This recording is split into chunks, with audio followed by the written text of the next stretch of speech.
Good evening and welcome to this Guardian live event. I'm Heather Stewart, the Guardian Special Correspondent, and it's a pleasure to welcome you and our guests for this evening's discussion. We'll be together for an hour and we'll be discussing the state of the UK economy and whether we can avoid a recession. Some of you have sent questions in advance. Thanks very much for those. If you want to put a question forward at any point, just click the Q&A button at the bottom of your screen and we'll try and get through as many of those as we can in the second half of the hour. And if you require closed captions or subtitles, you'll find that icon at the bottom of the screen too. Now, to introduce our panel for tonight's discussion, Larry Elliott is the Guardian's long-time and brilliant economics editor. Probably doesn't need very much introduction to most of you, I'd have thought. Hi, Larry. Hi, Heather. Anne Pettifor is a political economist and author. It's a while ago now, but she published a book called The Coming First World Debt Crisis in 2006, foreshadowing the global financial crisis long before anyone else had caught onto the idea. And she was one of the original authors of the Green New Deal way back in 2008. I think with Larry, I think I'm right in saying. Yeah.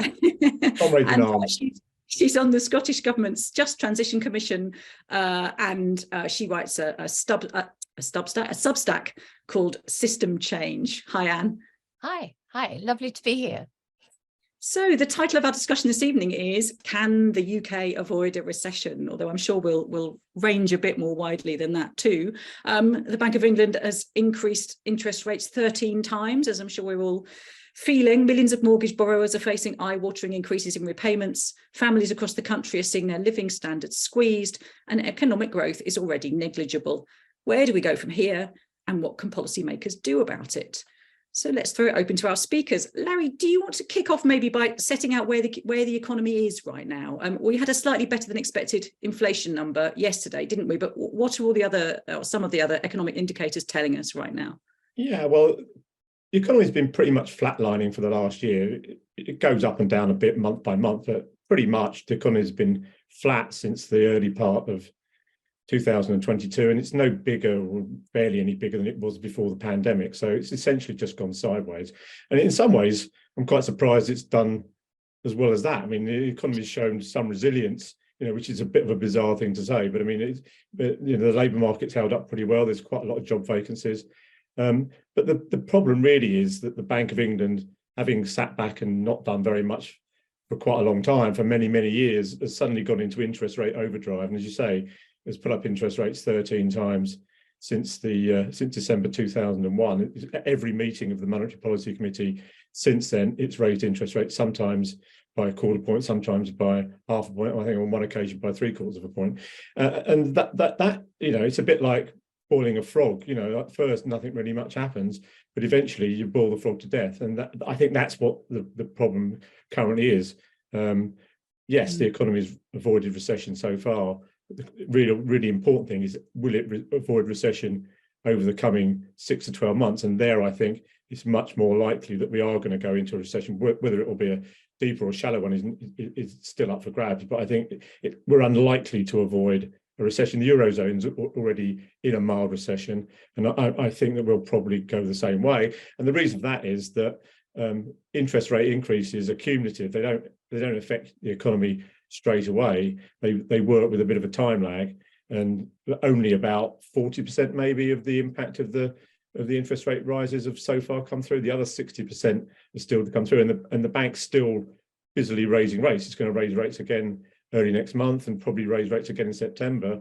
And there's a real danger, I think, now of overkill on the Bank of England's part. I mean, I think that even at 5%, there's a danger of overkill. At 5.5%, there's certainly going to be some detrimental impacts. Mervyn King, the former governor, was warning only today that the bank, needs to sit back and smell the coffee and think about whether it wants to carry on with this, continual tightening of monetary policy. So yeah, the economy's done okay up until now, probably better than most people expected. But the interest rate medicine is starting to really, really hurt.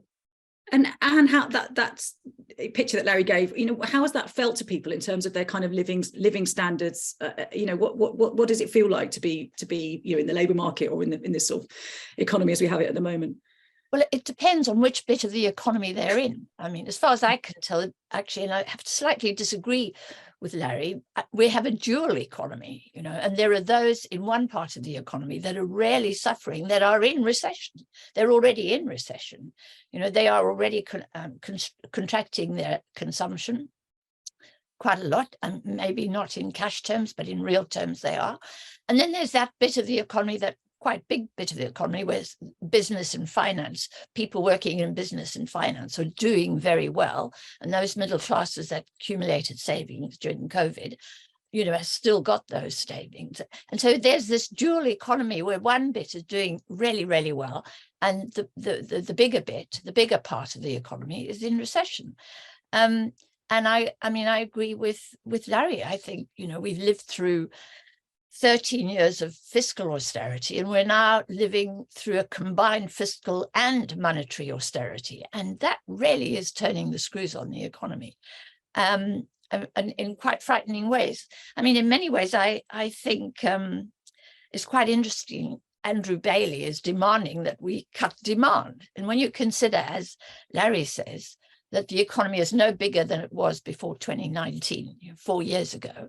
To cut demand means to take the economy back to be before 2019. And so really what we have here is a governor of the central bank who's a degrowther, the degrowth people on the green end of the political spectrum. This is what they're asking for. And this is what, the governor of the central bank is asking for. So, yeah, I think we're in recession already. It depends on where you are in the economy as to how you feel about it. And Larry, talking about the role of Andrew Bailey there, is he when you think about, how did we get to here? It's obviously a much longer story than the period of those sort of 13 interest rate rises. But, how much blame does Andrew Bailey, the governor of the Bank of England, have to take, do you think, for the situation that we're in? Quite a lot. Not just Andrew Bailey, but the members of the Monetary Policy Committee. Clearly, their communication has been poor. That they've been almost panicked into these interest rate rises. They've allowed the markets to dictate the terms of what they do. And Andrew, but I think Anne's essentially right that the Bank of England is trying to engineer a recession in order to bring down wage growth and bring down prices. The Bank of England monetary policy, that's the way monetary policy traditionally works, and they'll deny it. But essentially, the Bank of England is trying to slow the economy, suck demand out of the economy, so that firms have less pricing power and workers have less bargaining power. And that's a conscious decision. And if you're doing that at the same time as the Treasury is raising taxes, then there's only one way the economy is going to go. If demand is being reduced, then you're going to go into recession. And what makes me really angry, Heather, is that is this pretense that the problem is wages, when we know that public sector wages are still negative in real terms, and that applies also to retail and also to manufacturing compared to where they were pre-2019. They're 7% lower.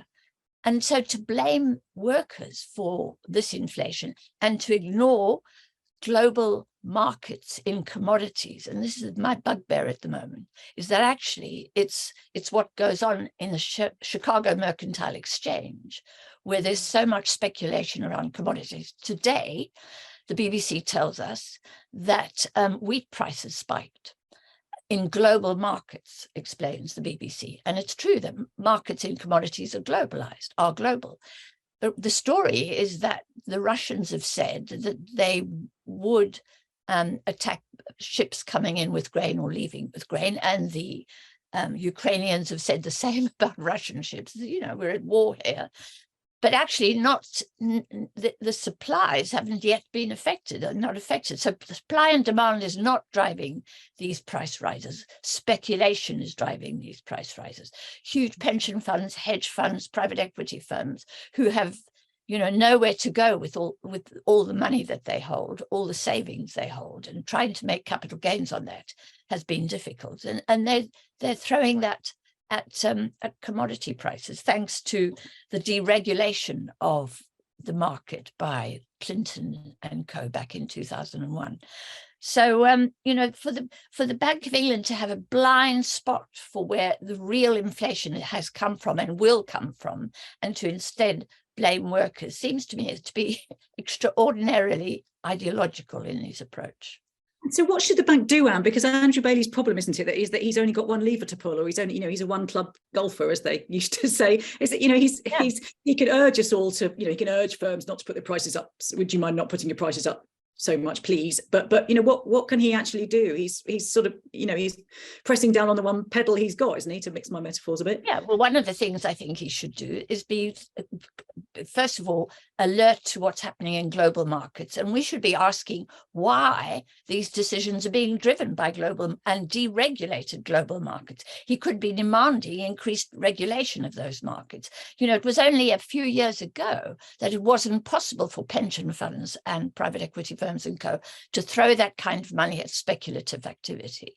But it was only because of dereg. Now, one of the things he could do is try and change that, or he could at least acknowledge that's external forces that are doing that. But I don't think it's up to the Bank of England to actually help with the recovery and to help deal with this inflation.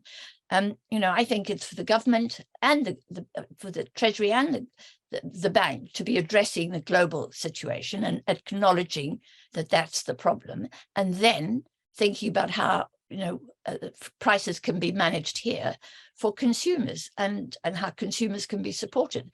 And of course, there's also profit taking, and I know lots of economists are arguing that profit taking is a big part of this. I'm not so sure. I think it surely is an element, that petrol firms and so on have been climbing on this bandwagon. But for me, really, it's about how we've sort of just accepted this sort of globalization of these markets and rendered ourselves and our central bank helpless. And I just want us to discuss that and talk about that. One thing the bank could do is just look through the current relatively high level of inflation and just look at its own forecasts, which show that it anticipates that inflation will be back below 2% in a couple of years' time and will fall quite sharply through the second half of this year and the first part of and why do you think, and Larry, why do you think that's going to happen? Well, because I don't think there's a wage price spiral going on for a kickoff. I mean, I think that quite a lot of the reason that inflation went up was because of supply side bottlenecks back in 2021, amplified by the impact of the Ukraine war. I don't really think that there are any major second round effects where higher prices lead to even higher wages. That doesn't seem to be, I agree, that doesn't seem to be happening. So the bank's own forecast suggests that inflation is going to come down quite sharply between now and this time next year. So if you think that, why on earth are you carrying to ladle on more and more pain by raising interest rates? If that's your own forecast, then why are you doing it? I mean, it seems to me to be a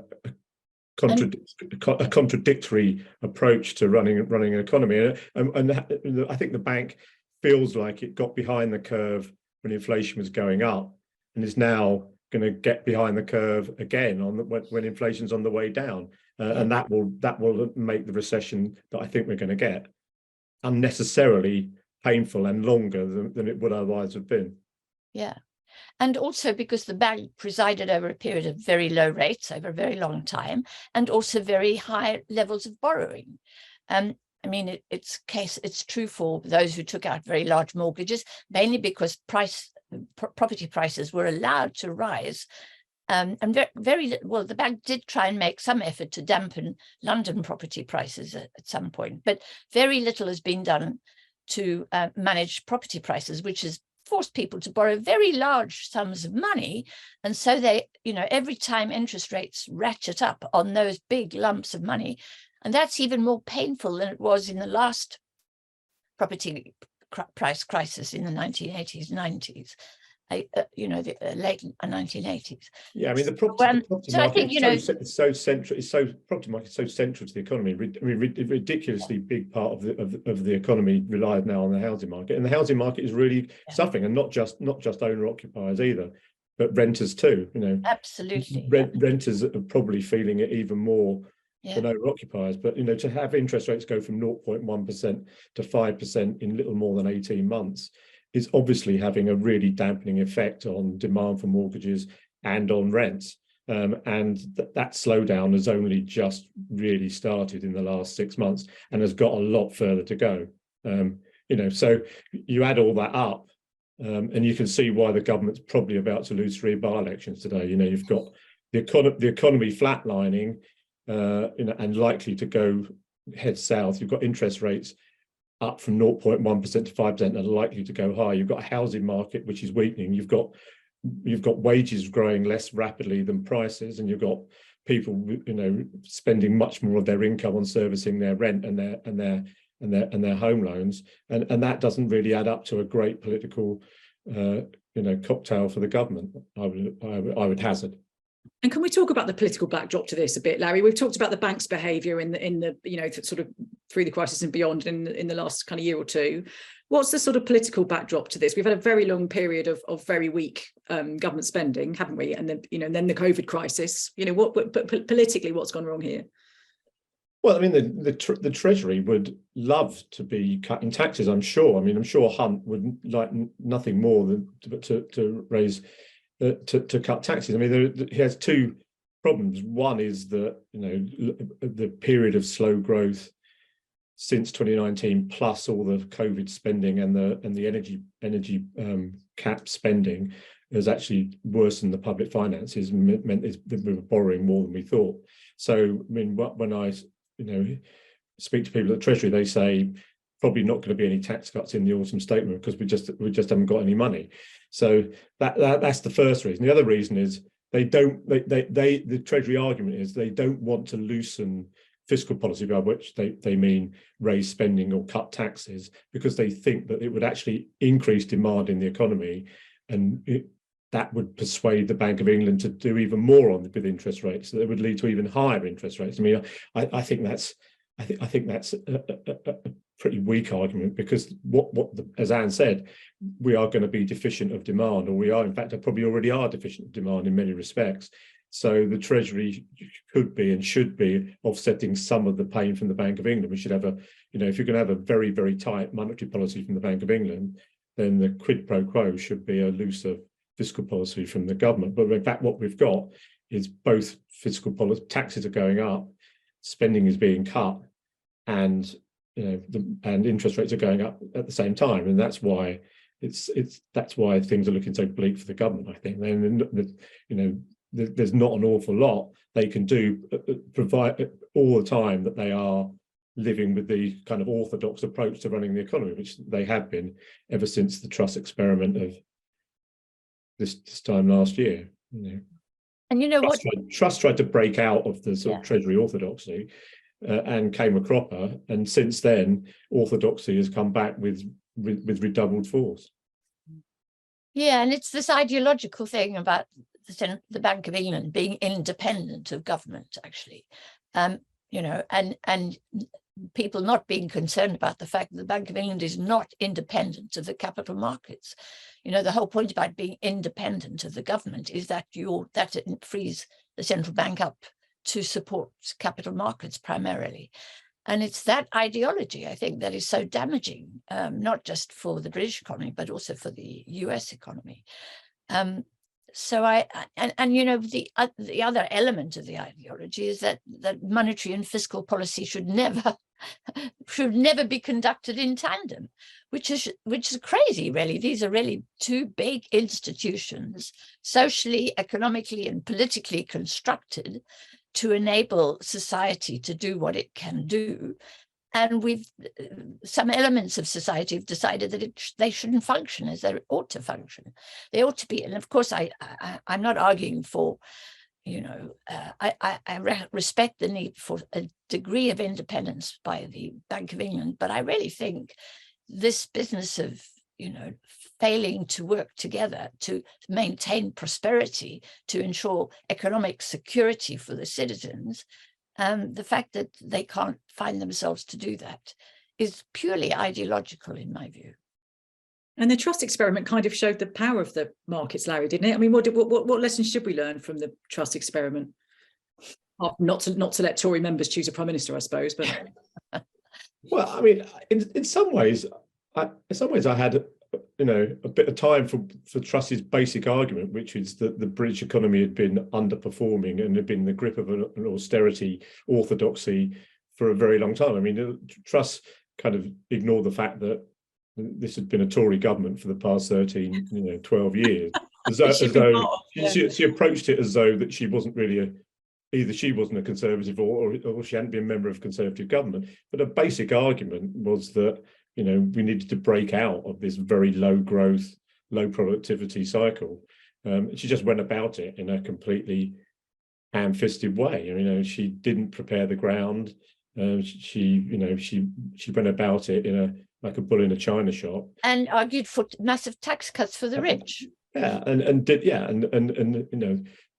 what people on the left would say is, we should break out of the orthodoxy, but we should do it by increasing public spending, increasing infrastructure spending, increasing the capital stock of the country, the public capital stock of the country, and laying down some long-term foundations of longer-term growth. I mean, that will be the classic left-wing version of Trussism, but Truss was just all about an instant sugar rush, and the markets on that occasion just realised that there was something not quite right about it, and it probably would have been disastrous if Truss, because the problem with the economy is not that is not just we're deficient of demand, we're deficient of the wrong sort of demand, we're deficient of investment demand rather than just consumption demand. Yeah. And so, Truss's approach was just, tax cuts for the rich, which even by its own standards is a bad way to get growth, because the rich tend to save more of their income anyway. If you give tax cuts to the rich, they'll save most of it. If you give tax cuts to a poor person, or they will spend most of it because they're living from hand to mouth. So, I mean, even by its own lights, the Truss experiment was wrong-headed. But from just a sort of an analytical point of view, I had some sympathy with what Truss was trying to do, not the way she tried to do it. And since she failed, we've gone back to the economy being run by the OBR, the IFS, and the Treasury. I mean, and that is we are now locked into the orthodoxy, and the government is going to suffer from that, because politically the government is going to suffer from that because governments that preside over falling real incomes and falling housing markets this close to election get beaten. I mean, that is the historical, lesson of the UK economy, which is that, go back to 64-70, after the evaluation of 67, austerity brought in by Wilson and Jenkins, Labour lost. After the IMF in 76, the Callaghan government brought in austerity and wage controls, Labour lost in 79. Back in 2008, 9, 10, God, bless him, Gordon did his best to actually turn things around for the economy and was actually doing a pretty good job, I thought. But, Labour then was presiding over falling real living standards. They lost the election of 2010. I just don't see anything other than a humongous defeat, staring the government in the face in a year's time. It just isn't the time to turn things around, I don't think. And no matter how long they let it run for. And do you think there's a risk that everybody across the political spectrum kind of learns the wrong lesson from the Truss thing? Do you there was, I think it was a sort of Labour source or something, but somebody at the weekend was saying that you can't do all these lovely things like scrapping the 2-child limit on benefits because then you become Liz Truss. This is the sort of idea that you have to be kind of madly cautious with spending because look, Liz Truss. I mean, do you worry that the lesson is that, yeah, as Larry says, the orthodoxy is back? Well, because tax cuts for the rich couldn't be funded, everything else is unfunded and cannot be funded. Except, of course, if you're Tata and you've come from India and you've promised to build a battery-based factory in Somerset, close to where there are going to be by-elections, then £500 million suddenly pops out of nowhere, really. So. Yeah, no, I'm afraid it's just so tedious because we've been through these arguments after 2010. I mean, we struggled in 2010 at Prime Economics with Professor Victoria Chick and others to show that actually, you know, the government is not like a household. The government has behind it at least 30 million taxpayers, and they pay their taxes every month, every year, sometimes every week, and they pay their tariffs, or they pay their passport fees. I've just paid passport fees, cost me £93. All of this is money collected by the government, not just for 1 month, 2 months, for a year, for 3 years, for 10 years, 30, 40, 100 years. And no commercial operation has that kind of steady stream of income almost guaranteed. Now, you know, the government can actually shrink that income by shrinking employment and shrinking investment and shrinking the economy, but it could expand that source of income over the next 10, 15, 20 years by expanding employment. As we all know, from employment generates income. It generates income for the employed, it generates income for shopkeepers, and it generates tax revenues for the government to pay for, you know, the investment in the employment. And that's a lesson that we've been trying to make and to argue since 2010. And our efforts to do so have failed dismally. It's a bit like the debt crisis. You know, we argued against, you know, the buildup of debt and the need to, at times, recognize that debt is unpayable and has to be written off. And now we're arguing that actually, you know, it is possible for governments to spend because they have these guaranteed sources of income and revenue over time, and they should do so in order to balance the books, because the only thing that will balance the books will be increased employment, increased investment. That's the only thing. One of the reasons we have such budget deficits is because of the weakness of the economy. I think we'll look back on the period after 2010, right up to the period when the banks started raising interest rates in late 2021, and think, you know, when interest rates were at 0.5% for most of that time, and the borrowing costs for the government were at historically low levels. In future generations will look back and say, why on earth did the government not borrow to invest in the long-term future of the economy? Why did it not build more hospitals? Why did it not build more new power plants? You know, why did it not do more? Tackle climate change. Climate change. Why did it not, in that period, borrow at rock bottom levels for the benefit of the economy? And it's kind of unbelievable. And now obviously interest rates are back up to 5%. You know, the government gilt yields are running at, you know, 4% or whatever they're running at. It's much more expensive to borrow for the government now. They've absolutely missed the boat in an unbelievable and unforgivable way, really. Yeah. Can I ask you both what you would be advising? Labour have got to put their manifesto together. They're obviously, you know, fiscal credibility they're taking very seriously. But in terms of sort of the economy and economic growth, you know, they've said, haven't they, that I think one of Keir Starmer's missions is, don't test me on the other ones, but is to secure the highest sustained growth in the G7. I mean, and is that plausible? And what would we need to do to bring that about? Well, I mean, I don't think it's plausible if the government is not going to lead the investment in that happening. Right. And that's because, as Mariana Mazzucato always argues, you know, the government is the roaring lion when it comes to taking risks and investing.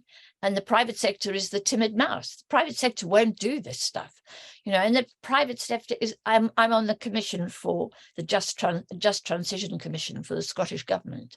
And we're looking at retrofitting of buildings and the built environment. And it's too expensive for the private sector. It's too risky for the private sector. It's really hard, but they want to be able to do it, but they need a framework of stability to enable them to do it. They may need some support. They may need the kind of support that Tata has just got, right, to get going. But they're desperate to get in there because, you know, the construction sector would love to have these projects, but it needs the government to take the lead, given the timidity and the fearfulness of the private sector.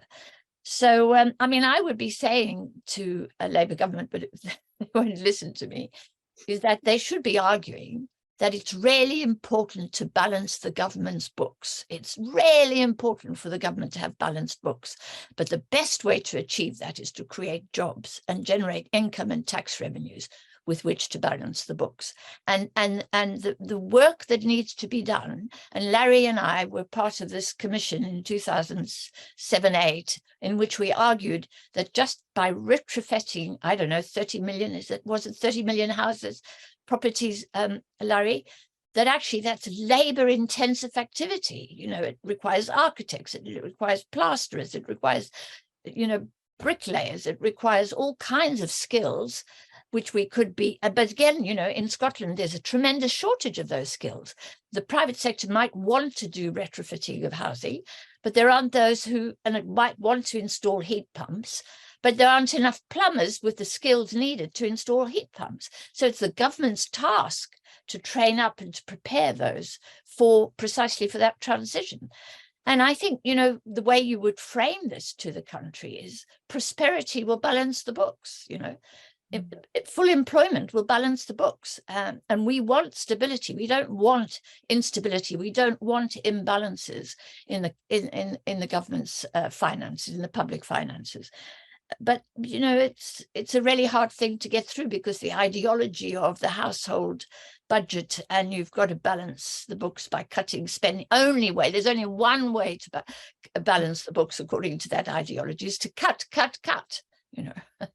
And so that's what I'm getting carried away here, but that's what I would argue. No, you're quite. No. It's good, Larry. What would you be? I mean, I imagine you agree with quite a bit of that. What would you be advising Keir Starmer and Rachel Reeves to put in their manifesto to achieve a more impressive growth rate?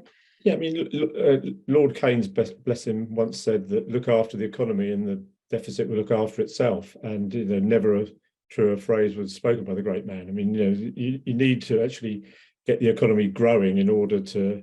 The last 13 years have shown the folly of trying to do it the other way round.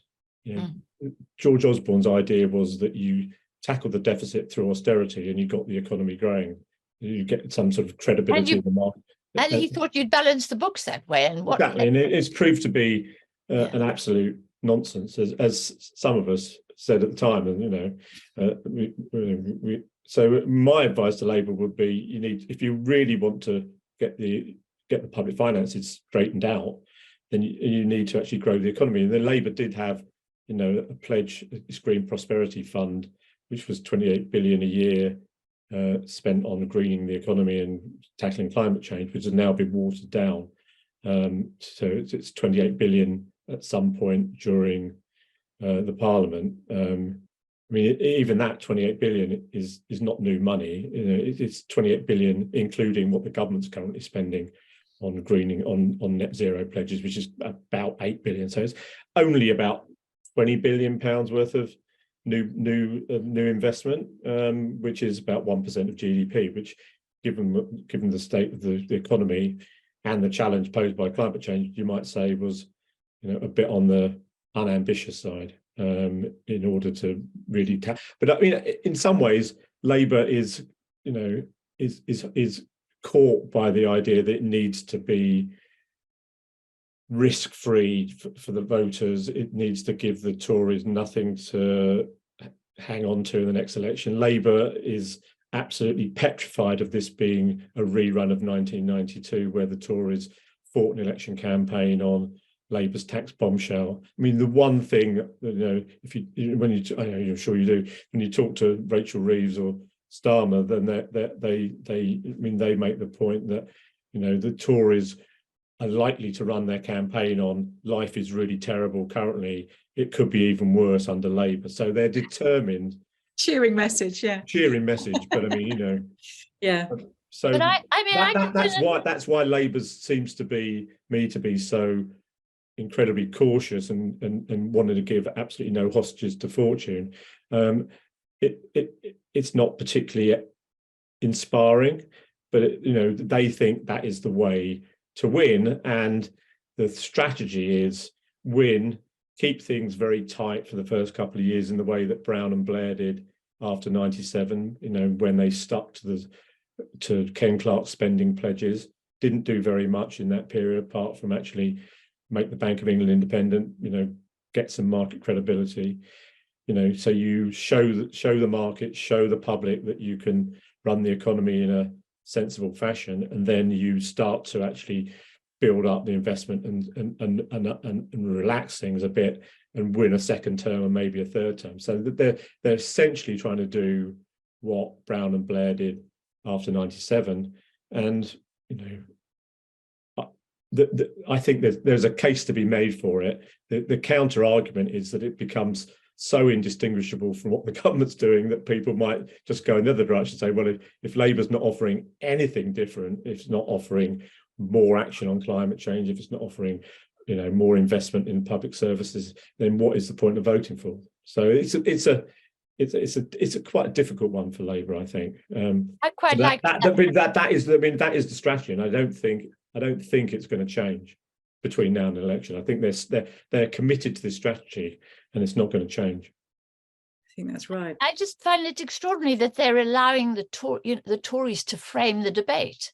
It's actually a sign of profound weakness when actually you're adopting your enemy's framing, or you actually are submitting to that framing. You're saying, sorry, I can't say anything because my enemy is going to attack me. It's a sign of lack of confidence and of weakness. I quite liked Alan Beattie's remark, Alan Beattie of the Financial Times remark on Twitter, which is, why bother to have a general election, which will be divisive and disruptive? Why not just allow the Tories to continue, and then we would have continuity and stability? And we don't really want that. The public don't want that. Public want change.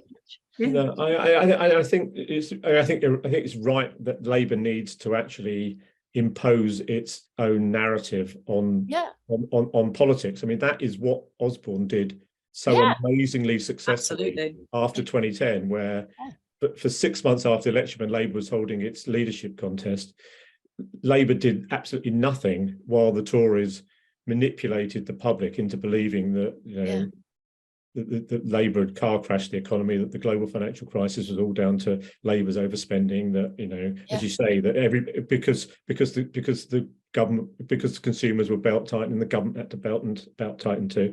Labour didn't mend the roof or the sunshine. That entire narrative was embedded really early on during that period. And then the other point is that Labour only tends to win, and win convincingly, when it has got a positive message that it can put to the people that can be summed up in a pithy way. So 1945, it was, never again, never again, going back to the 30s. Labour won very handsomely.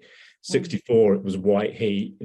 Labour had the message there was Labour would modernise the economy through science and technology, and people sort of knew what Wilson meant by that. But it was a sort of it was a rallying cry and made Labour stand out from the Macmillan and Hume governments. And similarly, in 97, Blair, it was all about Cool Britannia and third way, and there was a positive. Blair, despite being quite cautious, did have a positive message that life would be better under Labour than it had been under the Tories for the previous 18 years. Things can only get better, I seem to remember. Things can only get better. I mean, that was the slogan, wasn't it? Yeah, absolutely.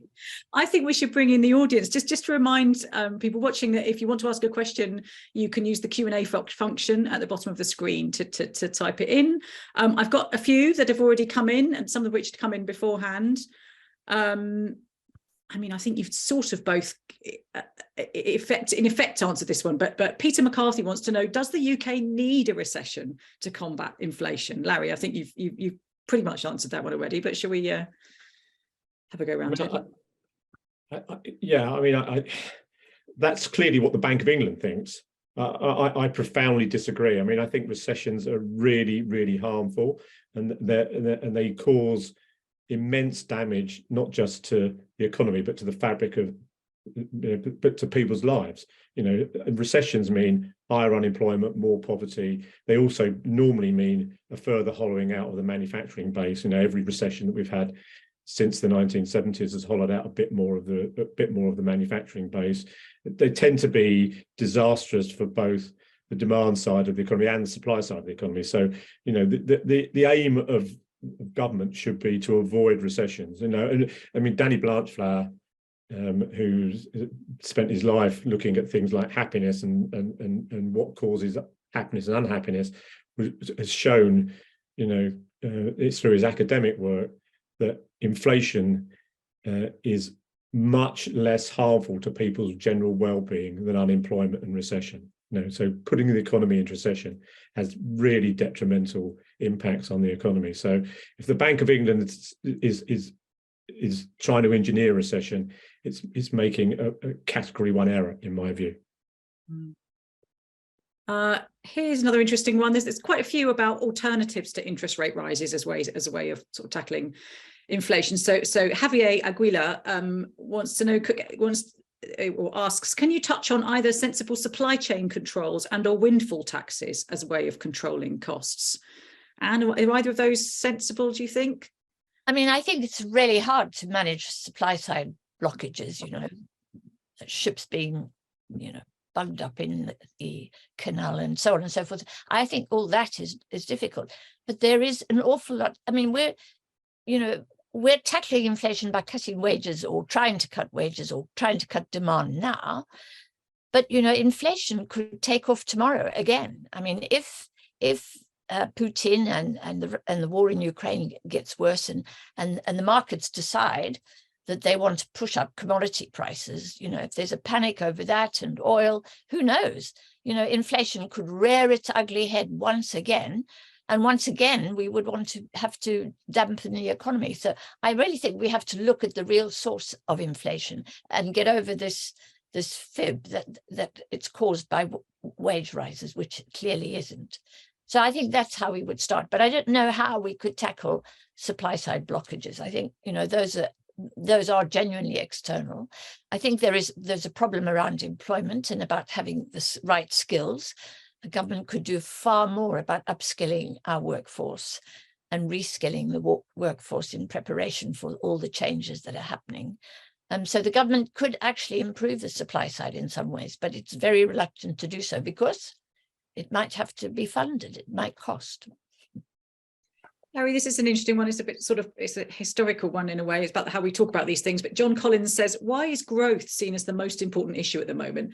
For example, I'm old enough to remember when it was hardly mentioned and the balance of payments deficit each month was a big worry. Surely for a country of a given size, there's a point at which further growth isn't possible. Why are we all banging on about? I mean, Liz Truss was always telling us that no one else cared about growth other than her, wasn't she? But why is growth the thing that we sort of all obsess over? Larry, do you want to go on this? Yeah, Larry, I think we Larry watched the balance of payments very carefully. I remember that so well. Yeah, I thought that would appeal to you, Larry, the balance of payments. Yeah, I mean, you know, it goes back to Harold Wilson losing an election because of 2 jumbo jets, which affected the balance of payments in 1970. I mean, even I wasn't working on the Guardian then. But I mean, it's absolutely right that, you know, people used to obsess about the balance of payments, but in a sense, that really was a sort of a sign of excess growth. I mean, that it was just symbolic of the fact that the economy was seen to be running too hot back in the 60s and 70s, and it manifests itself in us importing a lot more than we were exporting. And people cared about it then much more partly because the pound was, you know, a fixed exchange rate rather than a floating exchange rate. So it didn't really matter so much these days. I mean, we run colossal trade deficits now and have done since the early 1980s, and no one really blinks an eyelid. I mean, it's an interesting theological point, really. Why do we care about growth? Partly because without growth, we don't get the revenues to do a lot of the things that we want to do. So if we want to invest more in the health service, we want to invest more in education, and we want to invest more in, you know, the government wants to invest more in green energy, then the money has to come from somewhere, and and that has to come from growing the economy. The question is, I think, is not whether we grow the economy or not, because I don't think there's any real. By some people, there is some appetite among some people for degrowth in the economy, but I think that, you know, it's a bit of a blind alley, to be honest. We need growth to actually do a lot of the things that we want. Even people who want to degrowth the economy want to grow certain bits of the economy, like they don't want to degrowth the health service, they don't want to degrowth the welfare state. They just want to degrowth the bits of the economy they don't like so much. So I think the real challenge is, can we grow the economy in a sustainable way that's compatible with the future of the planet and net zero? And I think that that essentially was what the Green New Deal was set up to do, to actually find a way of harnessing those two. But Larry, the thing is, I think the problem is that, for economists, the embedded in the notion of growth is this notion of exponential expansion of economic activity. And, I think the Greens are absolutely right to say that embedded notion is delusional in a world of finite resources. And I personally think it's a problematic word, and that we should replace it with something like employment or investment. We need employment in order to generate the income we need, including the tax revenues, to pay for the welfare state. And we need investment in, for example, decommissioning the fossil fuel sector. We've got to spend a lot of money breaking down those huge rigs and helping the people on those rigs get jobs on shore. So that requires investment. And so I think, what's the problem with the growth term is this notion that economists have, which is that that the economy is always expanding and always extracting assets from the finite resources of the planet, or exploiting labor in order to keep going. And I think we ought to stop. And for me, a green economy is going to be a full employment economy, is going to be a labor intensive economy, is going to be an economy that substitutes labor for fossil fuels. We are going to grow our own green beans, whether we like it or not. We're not going to have them flown over from Kenya in an aeroplane once a day. That's got to stop.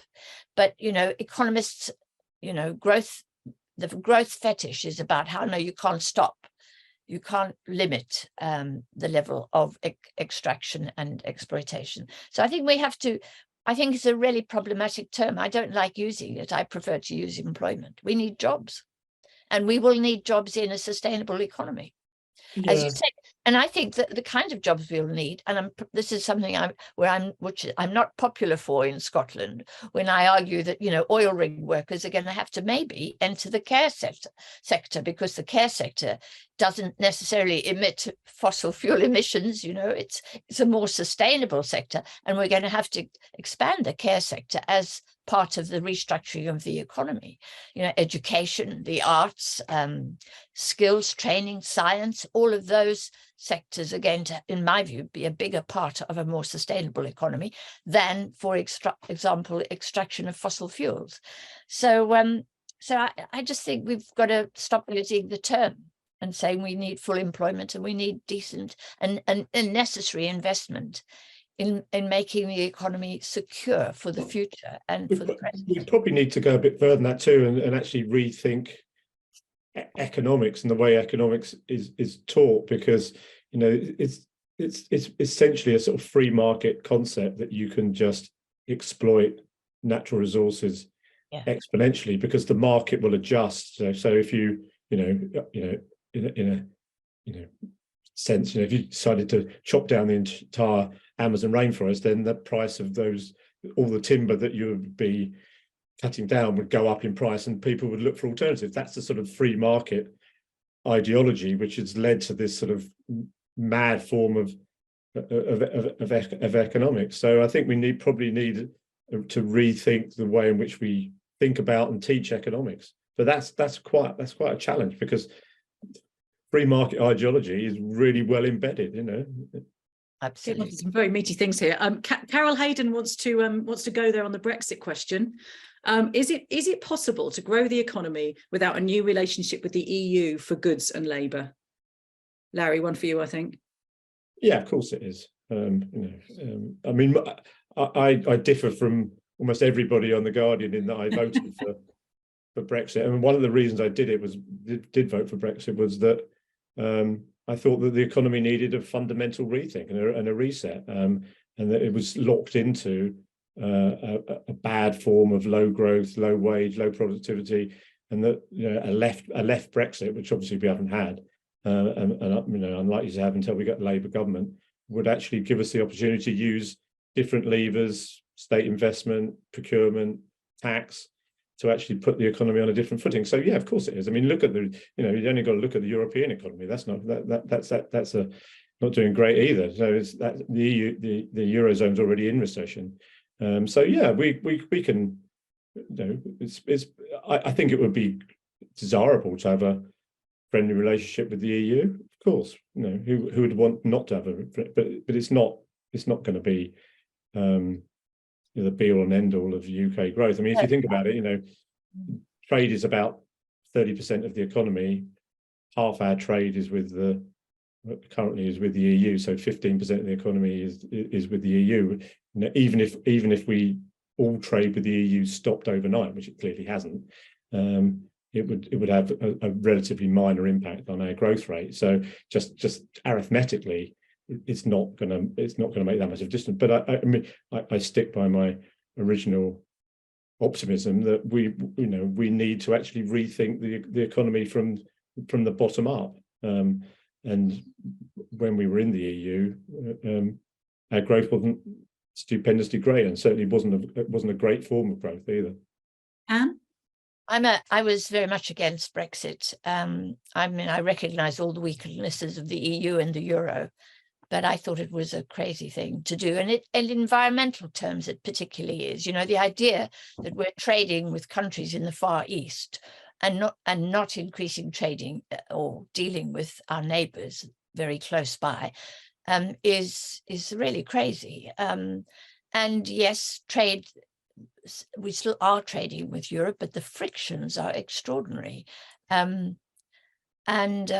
just know from small businesses in my town how hard it is to get stuff in and out of Europe now.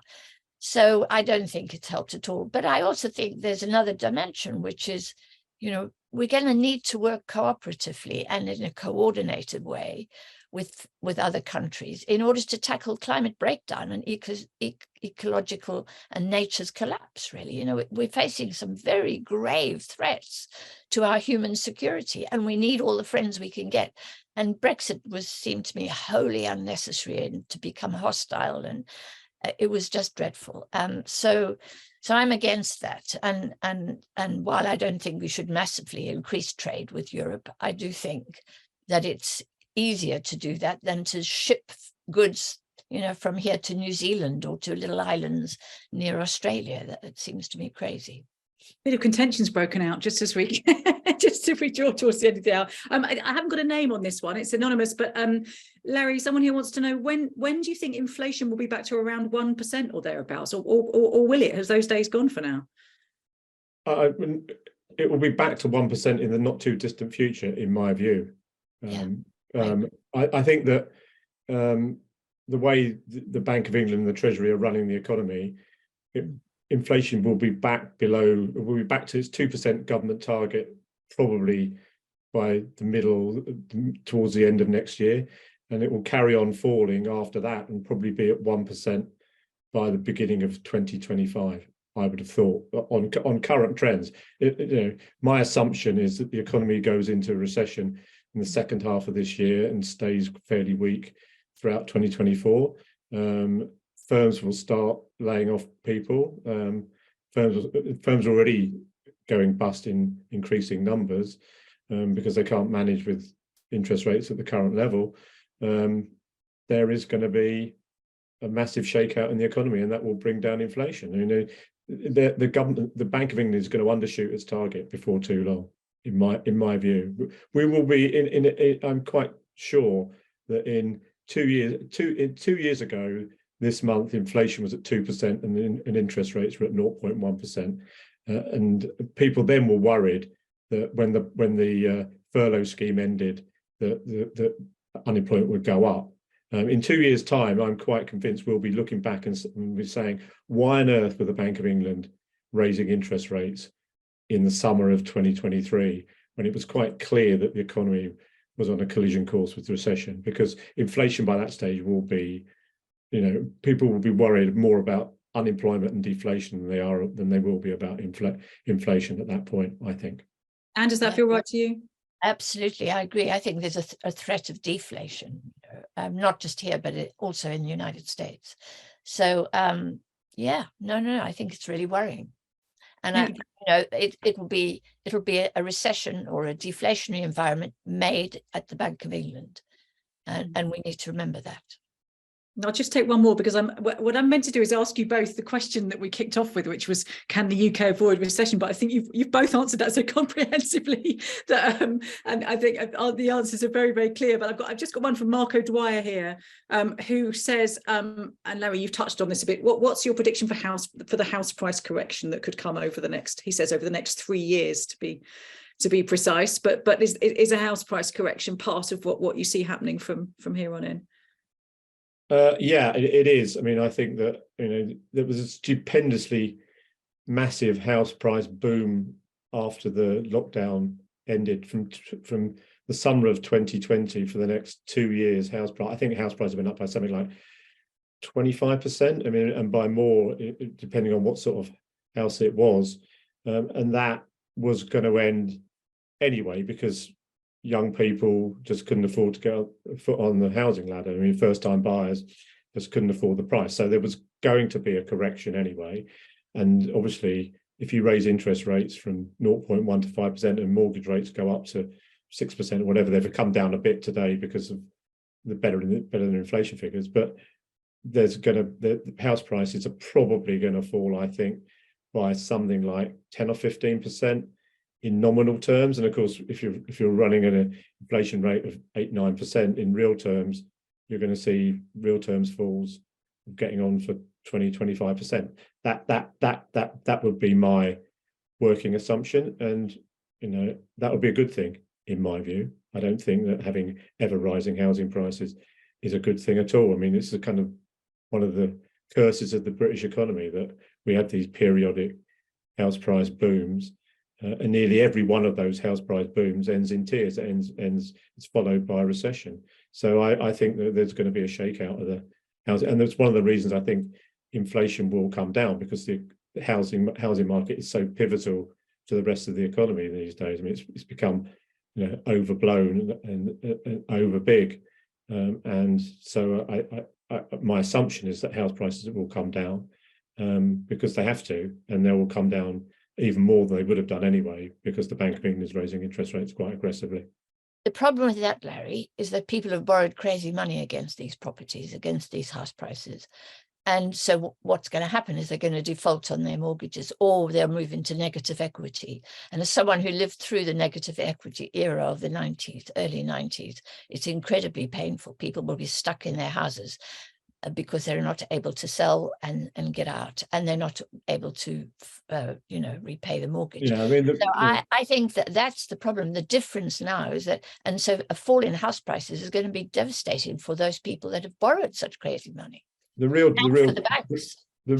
danger, I guess, from the lesson from the early 1990s is that the negative equity is not too bad, provided you don't lose your job. And the real double whammy of the early 1990s was that you had falling house prices and you had unemployment doubling from 1.5 million to 3 million. Now, if this recession, leads to a big increase in unemployment, I mean, heaven help us if it does, but if it did, then that really would be serious. But I mean, at the moment, the labour market seems to be doing relatively okay. I mean, unemployment is low by historic standards.